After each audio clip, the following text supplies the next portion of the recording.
The hollow roads beneath. The first man to vanish in Dunlow Ridge was not a traveler. He was the one who discovered the place. In 1891, surveyor Thomas Bellow rode on horseback into a strange, bowl-shaped valley not marked on any government map.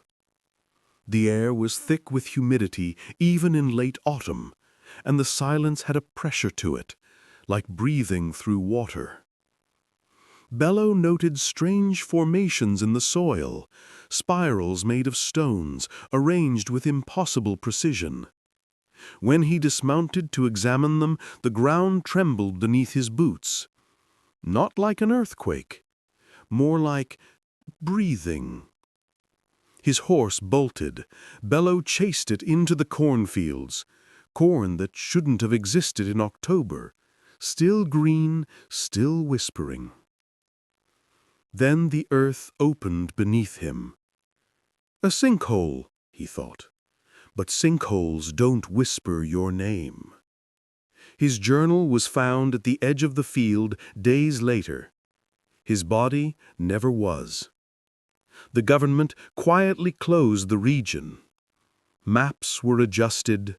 The valley was forgotten, except by those who lived there. The first sign that Caleb had left the real world behind was the sudden absence of radio signals. One moment, a classic rock station played. The next, the speakers hissed with thick, dead static. Then, the GPS glitched. The map reloaded, recentered, blank. A gray void where the county should have been. Caleb cursed under his breath. He had been driving for 14 hours, his eyes grainy with exhaustion. His company conference in Cincinnati had run late, and he had chosen to drive overnight to avoid another day on the road. Bad decision. He didn't remember making a turn, but suddenly he was on an unmarked highway lined with corn taller than trucks. The air felt heavy, too heavy. When the neon sign for Leela's Diner flickered ahead, it felt like salvation. It wasn't. The bell above the door rang, but no one inside moved. Every head turned together, every eye locked onto him. 20 or 30 faces, silent, expressionless. He felt like prey stepping into a lion's den. The waitress approached, with a smile stretched too wide, skin tight around her jaw, like she rarely practiced the gesture. "You're tired," she said, though he hadn't spoken. "You've been expected." The phrase hit him wrong, like a cold hand down his spine. He forced a smile. "Just coffee, to go." But the townsfolk continued staring. Men with sunken faces, women with hollow eyes, children too still for their age. A teenage boy whispered, "He's early this year." His father elbowed him sharply. Caleb paid and practically ran out the door. The sheriff was waiting beside his car. "Evenin'," Sheriff Holt said, though it felt more like a statement than a greeting. "You ought to head out quick." Caleb tried starting the car. Nothing. The sheriff didn't seem surprised. "Battery's fine, engine too. It just won't run after sundown." "It's not sundown." The sheriff glanced at the sky. Clouds thickened unnaturally. The light dimmed too fast. The horizon swallowed the last hint of orange. "It is in this town." Caleb's hands trembled on the wheel. "What is going on?" "You ask too many questions, you get answers you wish you didn't," Holt murmured. "Come with me." The farmhouse was old enough to predate the state's founding. Some boards looked burned, others replaced hastily, as if something inside had once tried to claw its way out. Inside, the walls were covered in those same spiraling symbols Caleb had glimpsed in the diner. But in the farmhouse, the symbols weren't painted. They were carved, deeply, violently. "Stay inside. Don't leave the lantern's light," the sheriff warned. "What happens outside the light?" The sheriff hesitated. "They do." Caleb froze. "They?" Holt sighed. "Sleep if you can. Dawn's your only friend." When the sheriff left, Caleb locked every door and window. He tried the old landline. Dead. He sat in a dusty chair, trying not to listen. But the house made listening impossible. Outside, footsteps circled the porch. Slow. Dragging. Multiple sets. A child giggled. Another whispered, "He's awake." Caleb held his breath. Then came the scratching under the floorboards. Not nails, not claws. Fingers. Tiny at first, then long. Longer. He fled upstairs. He didn't sleep. At dawn, Caleb stumbled into town looking half mad. The townspeople were waiting for him in the square. All of them. Silent. Watching. Breathing in sync. Sheriff Holt stepped forward, hat in hand. "You heard them," he said. "The children." Caleb stared at him. "What are they?" Holt rubbed his eyes, defeated. "Tired," he whispered. "We're all tired." He gestured to the church. Its steeple leaned like it was bending toward the earth. "The hollow made this place, fed on the settlers, fed on their children, changed them, took them under. For a long time, we fought it. And now? Now, we obey." The townsfolk bowed their heads. "The hollow needs a stranger every year," Holt said. "It's the only way the rest of us stay human." Caleb backed away. "No, no, no." A woman in the crowd began chanting softly. "Down he goes. Down he goes." Others joined in. "Into the hollow roads." Caleb burst into his car. It started instantly. He ripped down the main road at 80 miles per hour. But every turn brought him back into town. Right turn, back to the diner. Left turn, back to the church. Straight, the loop tightened, drawing him like a drain pulling water. Voices rose from the corn. "You can't run. He already chose you." Caleb screamed, slamming the steering wheel. Then he saw something. A wooden sign he hadn't noticed before. Old, rotted. "Welcome to Dunlow Ridge." Pop.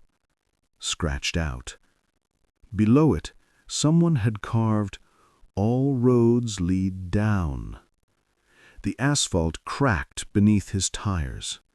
The earth yawned, and the hollow swallowed him. Caleb woke in darkness that pulsed with its own heartbeat. The tunnel walls were made of soil and ancient roots, but also something softer, more flexible, like flesh. He crawled forward, gagging on the thick, humid air. Whispers came from every direction. Some were human, some were not. He followed the faintest light, stumbling into a cavern filled with impossible structures, spirals of stone, bone, and rusted metal arranged like shrines. At the center stood a massive pillar carved with names, generations of names. Then his flashlight hit one that made his blood freeze. Caleb Turner, freshly carved, still wet with sap-like fluid that smelled like blood. "No," he breathed. "No, no, no." Behind him, something moved. Tall, thin, limbs bending like wet branches.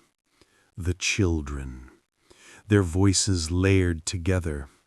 "You're one of us now. Don't fight the change. He called you."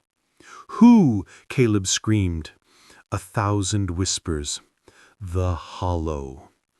The walls shuddered. A deep groan reverberated through the earth, and something enormous began crawling closer.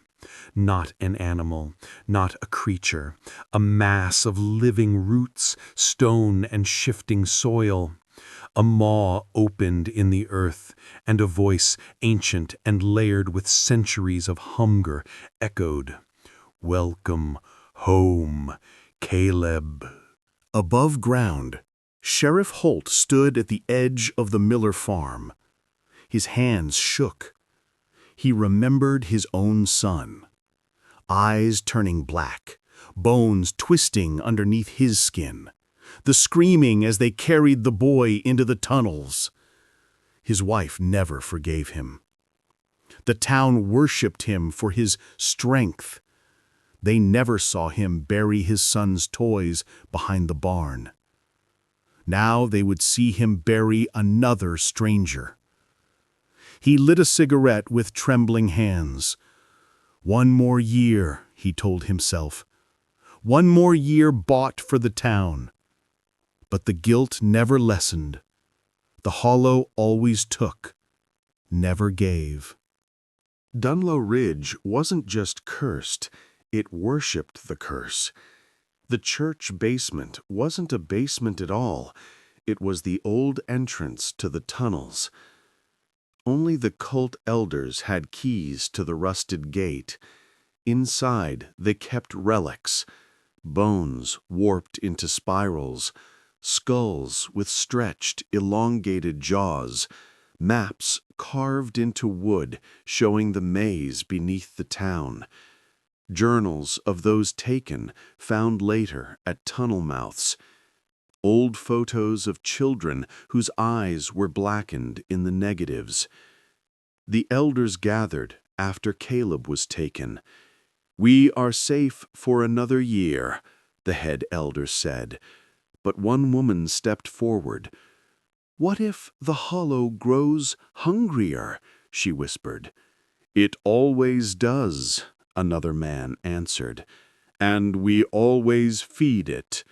"But it wasn't always like this," the woman insisted. "There must be a way." "Hush!"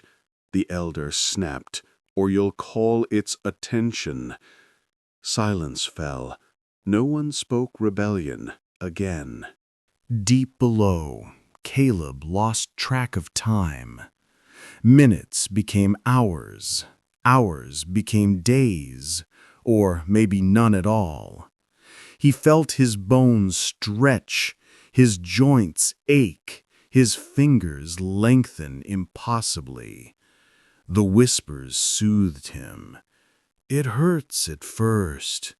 You'll get used to the hunger." We all did. His vision dimmed, replaced by an ability to see in darkness. The children circled him, humming softly. "You'll be fast," one said. "The Hollow chose well."